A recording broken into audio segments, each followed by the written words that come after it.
Hey everybody, Dr. Lisa here, cancer physical therapist and BoneFit trained exercise professional. Welcome back to Brick House Bones, episode 8 of 52. That means there's so much more to come. Today's a great episode that's more spine specific because you asked for it. And a bonus at the end today, if you stay with me, on how to stretch your back safely if you have osteoporosis. To me, this is really important because we get so fearful about how we move and how to stretch and things get tight. So I'll show you a safe way that I do this stretch. And I want to thank everyone who has subscribed and joined and shared and liked and left a comment. I'm grateful to all of you. If you're new to the Brick House Bones family, you know what to do. Go ahead down below, hit the subscribe button. We're all in this together, and I thank you for being here as we learn how to take good care of our bones and our bodies.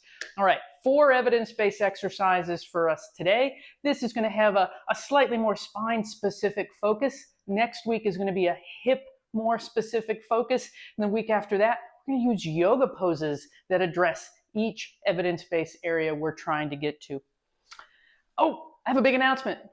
It's big to me anyway. We are starting a private Facebook group for Brick House Bones where we have more information, content to share, and information, food, exercise, safety, precautions, all those things. If you want that kind of information, then check the link down below and join the group. We can do it together.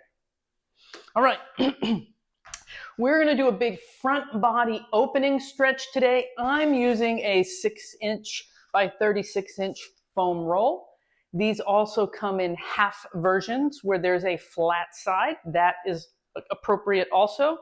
You can use a rolled up yoga mat if that's what you have. You can use a rolled up beach towel if that's what you have. We want something that you can lay on that sort of elevates your back up off the floor a little bit so your shoulders can open. So grab whatever you have to make that work for you. You also need something to step over and back. I'm using a yoga block. You can use a tissue box or anything that you can step over and back safely. And then we're also going to do a power move that is like a kettlebell swing, only we're going to use a dumbbell. So if you have a light dumbbell, if you've never done a kettlebell swing before, don't worry, I'll show you how to do it. It's really a technique thing and it's all about speed, and this really helps us with power and protection in the back body. So this is a great foundational move to have. We can start with no weight or very light weight for that move. So let's get our rolled up towel, yoga mat, or foam roll. And if you're looking to get a foam roll, I just want to say this white version is my favorite. I don't like the ones with all the knobs and bumps on them. Some of the other ones are much firmer. They're a little hard on the spine. This is the right density, in my opinion, that's just firm enough, but not too firm when you're laying on it. So it does not need to be fancy. And we're going to lay on our foam roll. So butt here, head here. If you need a pillow or a towel for your head so you can have better posture, you can do that. Hips at the bottom, feet wide. Coming right back here, head resting on the roll. All right. So we have this kind of balanced position here. Use your feet to balance you. And if you're just starting out, then the towel roll is going to be your better bet. So you have a little bit more support. We're going to bring the arms up to meet at the top. And we're going to open the arms wide, letting the shoulders settle down. Big stretch. Inhale the arms up. Exhale the arms out wide. And I'd like you to do that 5 times. Inhale the arms up. Big stretch out. Last one.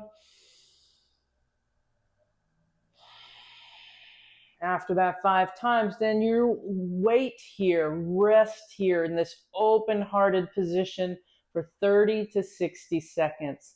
Allow these tissues through the front of the shoulders and chest to lengthen.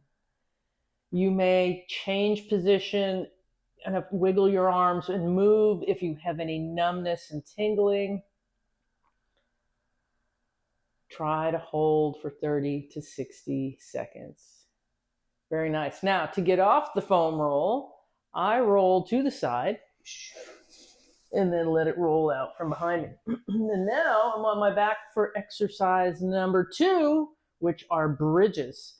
So bridges are a back body strengthening exercise. We want the knees bent. We want the hip, knee, and ankle in line. And you want to be able to almost reach your heels if you can. Again, it's okay to have something under your head. You will not be lifting your head for this exercise. In fact, you can do a little head press at the same time. Hands are going to be pressing down. Feet are pressing down. Lift the hip points up high. Hold for 3, 2, 1, and lower. Lift the hip points up.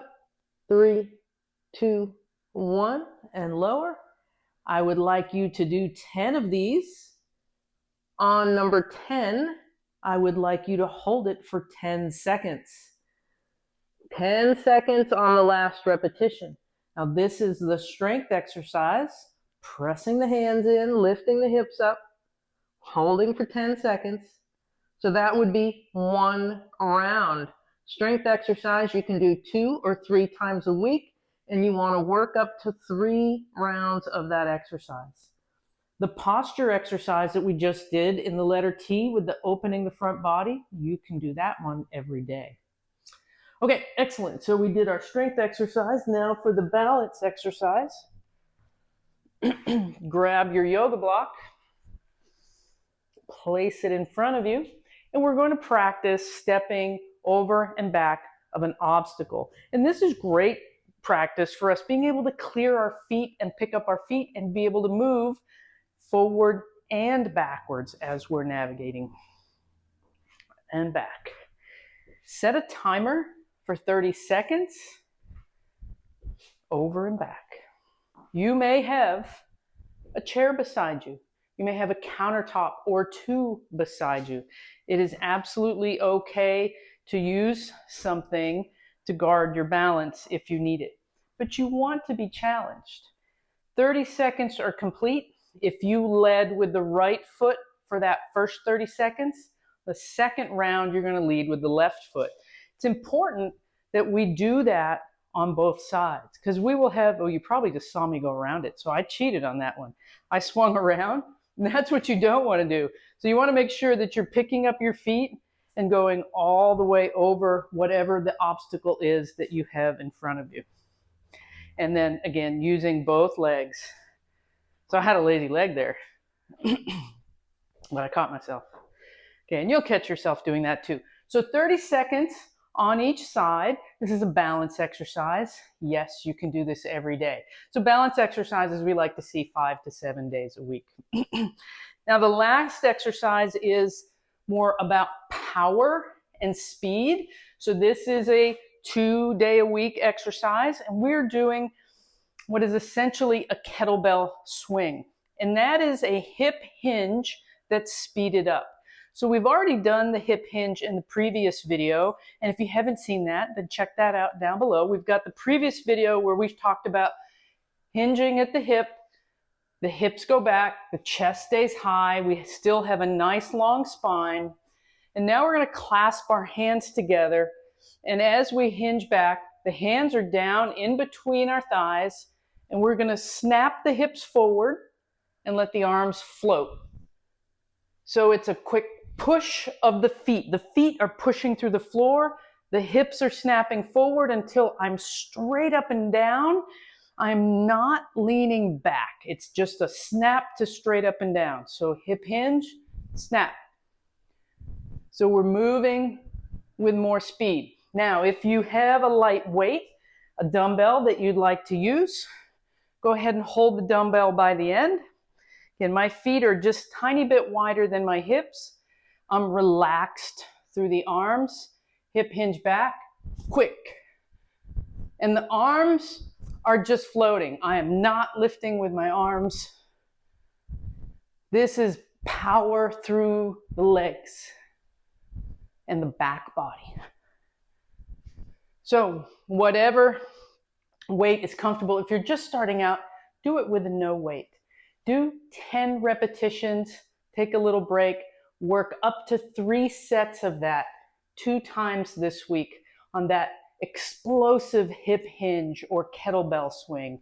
So back, snap, snap. It's that moving with speed and power that creates more force on the bones and tells them to grow.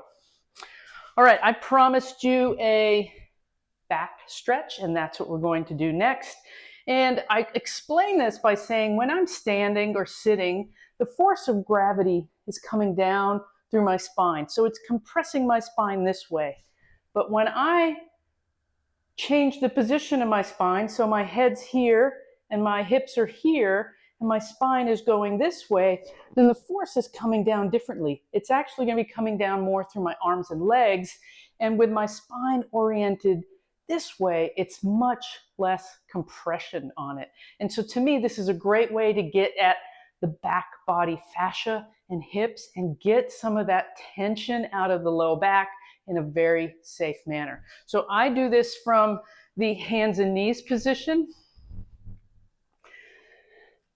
Down on the floor. Yes, you can do this on your bed. And take your knees just slightly wide and bring your big toes together. Make sure your arms are right under your shoulders. If your wrists aren't happy there, you can make a fist and do it like that. And then as we just kind of rock the pelvis a little bit, I find that middle spot. So I'm not arched all the way and I'm not tucked under. I'm sort of right in the middle, that sort of neutral pelvis area. And I'm just going to try to hold that position in my pelvis as I rock back. So rock, opening up the hips and low back, and float forward. Rock back and float forward. You can walk the hands a little further ahead if you like. So you get a little more of a shoulder stretch with this. What we want is to keep the chin in neutral, the neck in neutral, the chin tucked. We want to keep the heart open and lifting so we have a nice long spine. But we're getting a lot of stretch through the hips, which in turn, as it connects to the low back, will relieve some of the tightness in the low back area. And I like to do this just very gently, rocking back for a second or two, and then floating back up. You could do that 5 to 10 times and just see how it feels. Anyway, I hope that feels really, really good for you. Thank you for joining me today. Next week is going to be more about some attention to the hips with our specific exercises. And I have planned out already at least 42 weeks of this ready to go for you. It's just me needing to film them each time. So I thank you for tuning in and showing up. And again, check out the Facebook group down below. All right, good job, everybody.